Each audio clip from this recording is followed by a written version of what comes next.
Just singing Start along. shaking your booty. We're gonna shake our booties. Okay, we're gonna hi everyone Go on live. After you go live, go live. I'm trying to select go live, go live, go live, go live. Happy December 2nd, everybody. How did that happen? It's so weird when Thanksgiving's so late because like all of a sudden you're like, and now you're back in December. It came too fast because I feel like I should be more prepared to send this little bird out into the world. I mean, listen, the world is prepared for the book to come. It is prepared for that thing to fly into all of our living rooms. It's prepared. Let's 10 days from now, 12/12, the last ceremony will be available. It's actually up right now for pre-purchase or pre-release. I'm not sure what that means, but pre-order. I'll put the link in the comments whenever we get off the live. But the actual day is 12/12. Why did we pick 12/12? Why did we pick 12/12? Well, the whole premise of this book that's different than All This Healing Is Killing Me, this is the sequel to the first book, All This Healing Is Killing Me. And this one, I think of the first one as kind of like, you know, where you like do your like vulnerability reel in a relationship, right? Reveal, where you just kind of like tell them all the things, right? And you just kind of like open your heart and you just have that radical honesty, right? And then I feel like this book is where all the love rushes in. Like this book is it's a love letter. It's like after you've kind of opened your heart, shared your truth, revealed the secrets, been really vulnerable, then I feel like what happens next is like love rushes in, you know, and then there's space for all those little magical miracle things to unfold, right? All the synchronicity, all the serendipity. And I feel like that's what this is. Like this to me feels like it's a lot more about magic, right? And the unexpected beauty and the regeneration and the reclamation. And like this feels a lot more to me about like self-appreciation and that self-love journey. The first book didn't feel like that as much to me. I'm curious. You've seen these in you've seen every version, heard every version of these. I have seen and heard every version of both books. Right.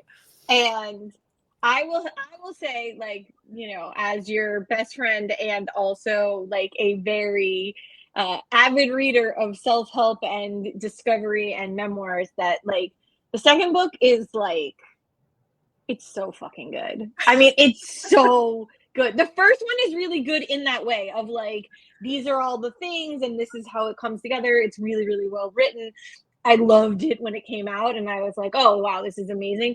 But this one, like, I mean, and maybe it was also like I actually witnessed your actual life, and your actual life was in this serendipity, right? Like it really, what you were really like following the cues, right? You were really, really like going along and being like, I mean, you were very much in that Boyd Vardy quote of like, I don't know where I'm going, but I'm gonna get there. Or I don't know what is the quote? Say it again. I don't know where I'm going, but I know how to get there. Yeah, and I think that this one, like, the through line of it really is that, like, the space of magic and the space of, like, not that every single thing is going to work out perfectly, but it is what you need at that moment. Yeah. There was so much surrender and trust. You know, I feel like we spend a lot of our time fighting and struggling, right? Against ourselves. Yeah. You know, and there was something about the breakthrough of the resistance. And this book chronicles the writing of the previous book, which is really interesting because this book is about creativity and plant medicine. There's a lot of plant medicine journeys in this book. And it's really about letting go of a lot of that resistance and that struggle and just leaning into the trust. And just like you said, one step at a time, like we'll get where we're going. Which and I like how you like and you don't also sugarcoat that, like, oh yeah, you just do this thing and it works, right? Like, it's not just like, oh yeah, it happens. You're like, no, you like really the explanation of like the process that it does take, I think is always really good for people to see. I think it's always really interesting to like know that, the pyramids took, 5,000 years to build, right? Like these things are not like ayahuasca is not going to solve your problem, right? It might get you moving in the right direction, right? It helps you like either get rid of the last pieces of it or open you up to a new piece of it, right? Like you can, but like also it's really important to be in nature. It's also really, really important to, use your creativity and to like the, the things that get into our body, we have to get them back out. Yeah. And I think that part's interesting. I sent you a text message this morning. One of my beta readers, one of my launch team members read my book this past weekend, and he said, "Bravo, bravo! I just spent 5 hours reading your book cover to cover, cover to cover." Cover to cover. Quite a compelling journey. I think it's amazing. He says, "You can finally bask in the knowingness of who you are." He said, "I feel you embody the hidden mysteries of the cheetah's spiritual significance." Kudos. So those of you who've seen a sample know that it starts with the cheetah, that there's a lot of spirit guides in here. There's the hummingbird, which is why the hummingbird's on the cover. There's the cheetah. There's a lot of relationships with nature and different totems and stuff like that. So what was your experience when you were reading about the cheetah and the other totems? Like, what was your experience of that? I love like the way that you like one, I love how these things like come to you, right? Like there's like no denying it, right? It's like it's coming to you in a dream and then you're seeing it like everywhere you go. And then like all those pieces like always coming together, I always think is super cool. And the space of like they come when they're needed.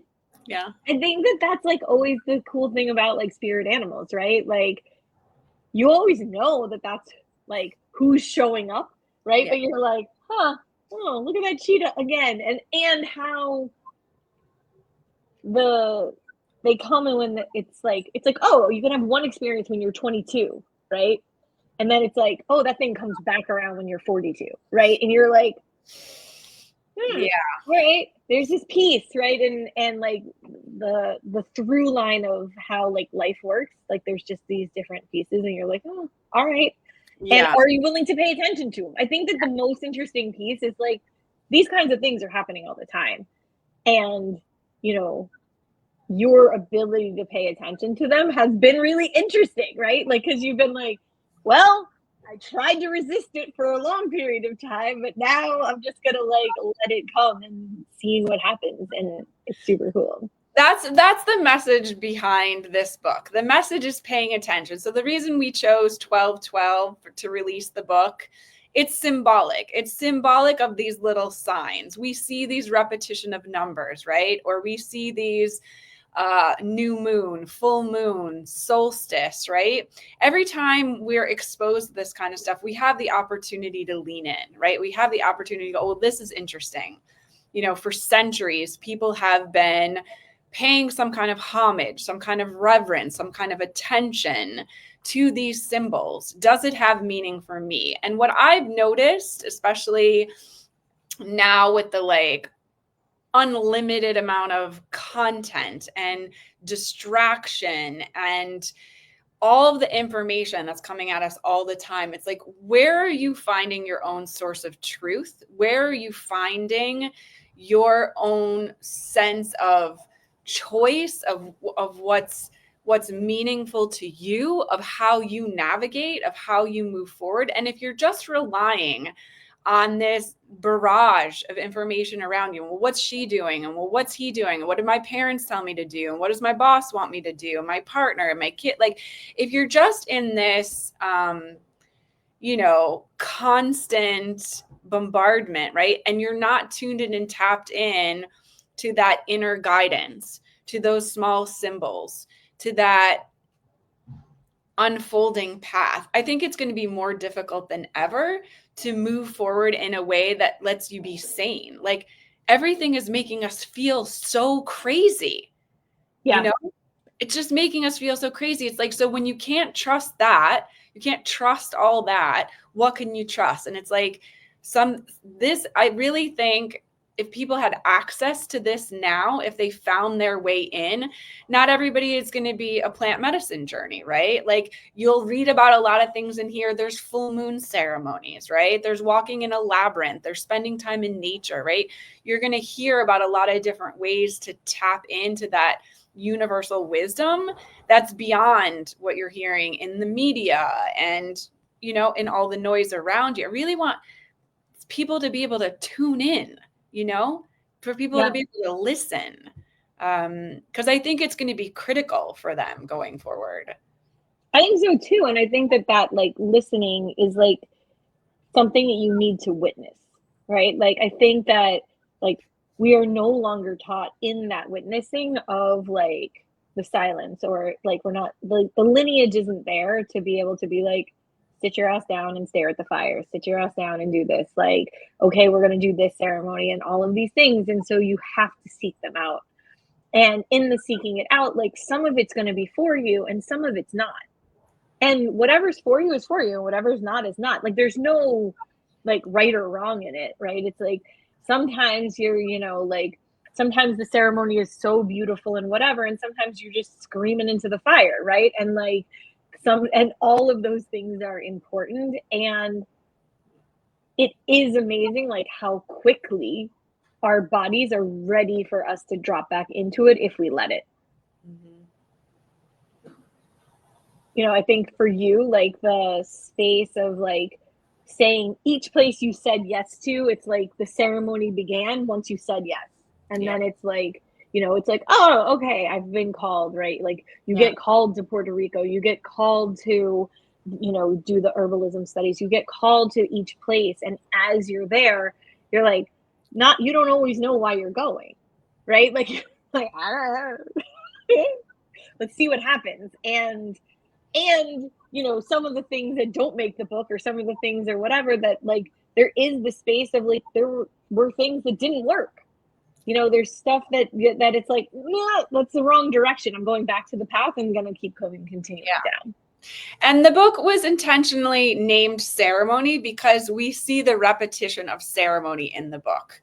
We see the repetition. There's a lot of different kinds of ceremony in the book. And what we hear in parallel to those ceremonies is an ongoing integration process. So where I left off in All This Healing Is Killing Me is there was a breakthrough, right? There was a movement to something else. But then the doctor told me when I was leaving, it's going to take 6 or more months to integrate. It took me like 4 years, which I didn't know at the time.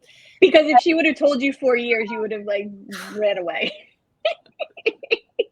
She knew. I don't like, just kill me now. Kill me now. She's like 6 months. You're like, that's too long. So what we learn a little bit about here, which is, I feel also like a lost wisdom in a sense, is that humans move in cyclical cycles, seasons of change. In our life, on a macro and a micro level, we're always having winter, spring, summer, fall. We're always having this transformative process, always. And sometimes we're having these peak experiences. It could be the birth of a child, right? It could be a divorce. It could be loss of a loved one. It could be falling in love. There's just so many different touch points where you have this breakthrough of energy, and then you require an integration, right? And so you hear in the story, I'm integrating through writing and through a lot of the different like nature practices and stuff that I'm doing as you're experiencing ceremony, right? So it also reminds us of this type of healing work that we've been doing for centuries around ceremony and integration. I feel like that conversation, it's becoming more popular in the psychedelic space. You're hearing about integration guides and integration coaches and stuff. But I think traditionally you have a baby and then you have postpartum depression. Like, where's the integration, right? Like you have ceremonial things. You have a wedding, and then What's the integration? How do you make these transitions? And so one of the things I advocate for is writing, right? So writing is part of the way I do integration, and it's one of the practices that you learn about as I'm having those things happen. Does that resonate with you? And I think like I guess one of my questions for you on like the writing integration is the telling of the story or the like actually physically getting it like onto paper or into the computer or whatever, like what part of it makes it like feel real? So this is a great question. And it's the work that I'm doing with other people now in the capturing their stories, whether it's like a 1 day or a 1 year process. And I noticed as I was guiding someone, I have a client right now, I'm guiding her through it. I noticed what it was. I think we're in a chronic state in our culture, a chronic state of disassociation. I think we're always hovering just a little bit above our body, just a little bit too far out in the future, just a little bit too much in our head. I think we're just in this kind of chronic disassociation. And so she's been doing a lot of therapy, for example, and then this, and then this, and then this, and then this, but not in an embodied way, right? So what I'm doing with her with the writing is we're going memory by memory, which is what I do in my own writing. And we're slowing it down so that it's so slow motion. What was the temperature in the room? What was the quality of air? Where did you feel it in your body? What emotion was that like? What does that emotion remind you of? What did she say? What did you feel when she said that? Like, there's such a slowing down that it demands for you to come back into your body. There's a demand there. It's like when you go on one of these Vipassana retreats, right? And you're so shut off from the stimulation. The process of writing in this way of like slowing all the way down into your personal experience, as I'm taking someone through that, or as I'm going through it with myself, two things are happening. One is you're releasing any of the kind of excess emotional charge of that situation because you're going through that metabolizing of the experience. There's this digestion that's happening is the first thing.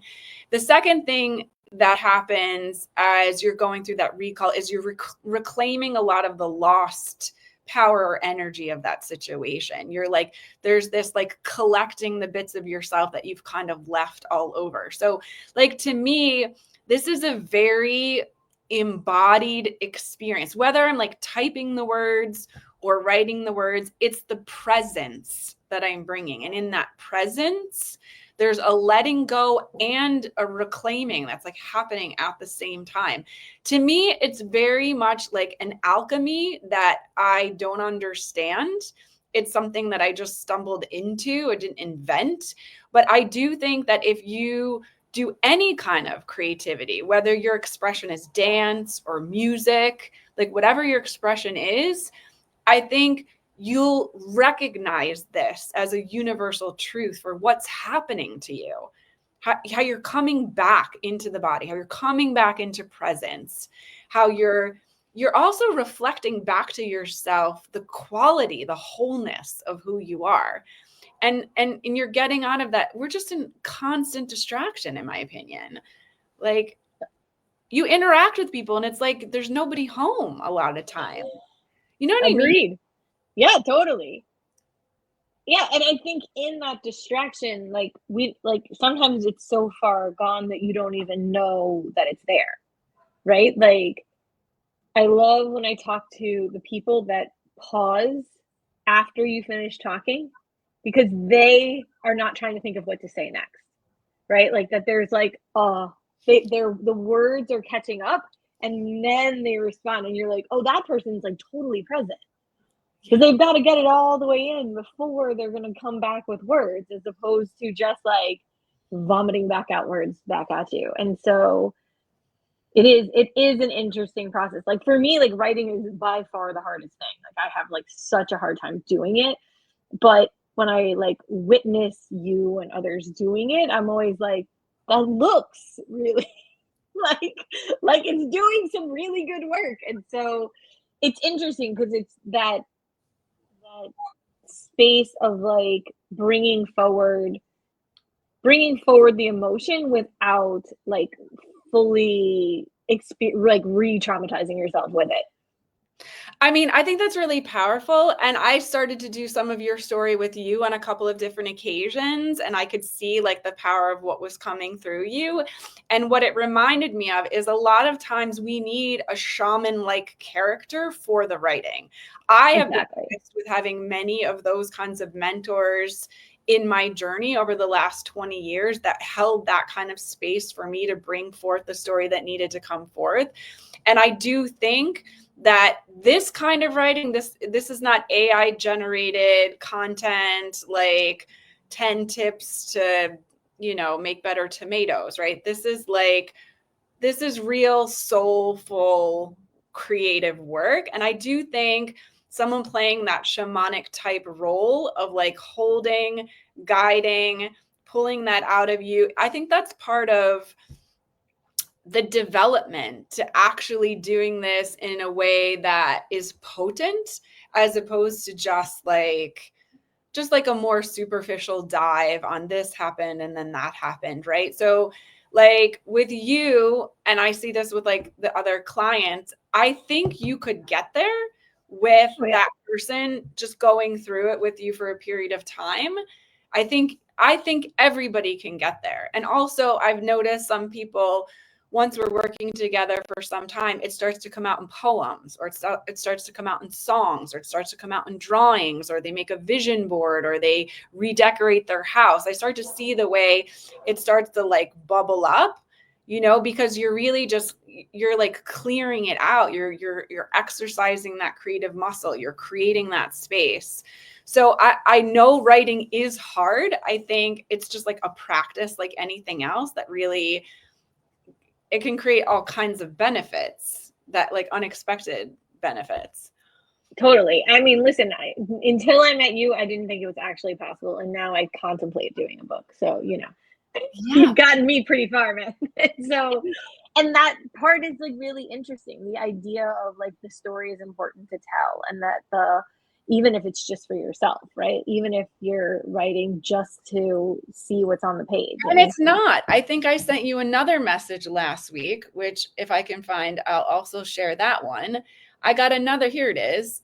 Dr. Gabby, I listened to your book, All This Healing is Killing Me, a dozen times. It might have saved my life, is what she says. Yeah. She says, I talked with you through Zoom last year for about 20 minutes about writing. I'm now wondering if there might be a book in my future, or if I even have the story for one. That, like, books have always been that for me. You'll hear in this book the books I was reading as I was on my journey, because each one was like a lifeline. Remember, they used to have that $1 million show where you could like call a friend or whatever.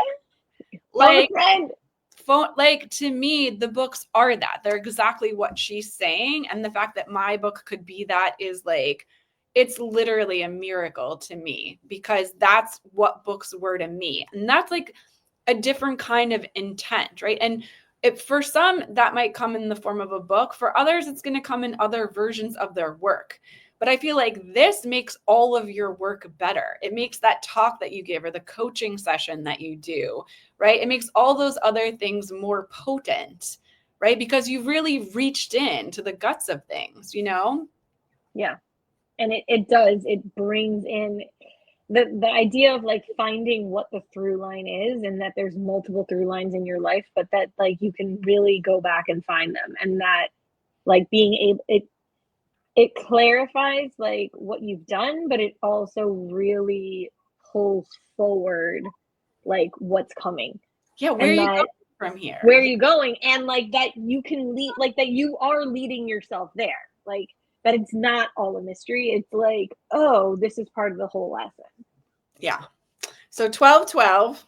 12/12, go buy the book. It's so good. I promise you. 12.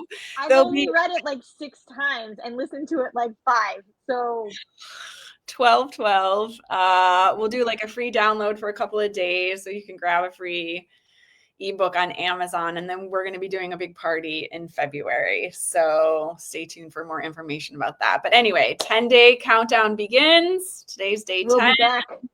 We'll be back with more insights. Maybe next time I'll read you a little bit of the story. Maybe I'll let Jamie pick a section that she likes. Amazing. We love you. Happy Monday. Happy December. We'll see you later. Bye.